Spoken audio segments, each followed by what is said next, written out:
කවුරුත් කරන්නේ පොඩි පොඩි ඩ්‍රාමා දැන් නැද්ද? ඇත්ත වශයෙන්ම කිව්වොත් මෙගා ටෙලි නාට්‍ය වගේ තමයි. පන්සලේදී එක ඩ්‍රාමා එකක්, වෙඩින් එකේදී එක ඩ්‍රාමා එකක් නේද? කඩේට යනකොට තව ඩ්‍රාමා එකක්, ගේ ඇතුලේ වෙනමම ඩ්‍රාමා එකක්. ඒක තමයි රියැලිටි ෂෝ.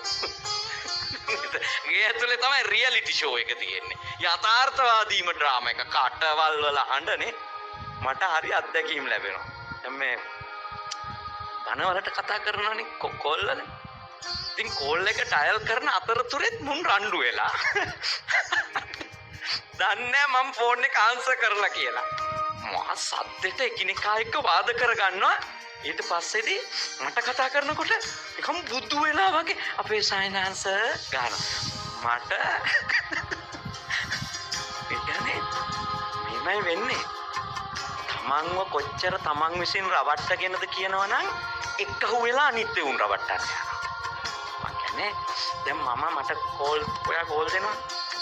ජීවිතේට නමෝ බුද්ධාය තෙරුවන් සරණයි ගාගෙන ආන්සර් කරලා තියෙන්නේ.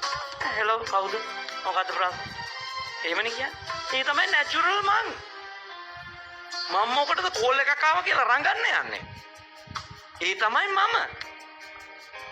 තියනකොට මං තෙරුවන් සරණයි හරි බුදු සරණයි හරි කියලා තියනවා. නම් බොරුවට තාල වෙනස් කර නේද? නැති සත්වයක් පෙන්වන්න ඕනේද? මොකටද එහෙම ජීවත් වෙන්නේ? හැබැයි ඇත්ත ජීවිතේ මලයක් වගේ නම බුද්ධය ගගයි කියන. නේ? කරුණාවක් නැහැ, මනුස්සකමක් නැහැ. නේ?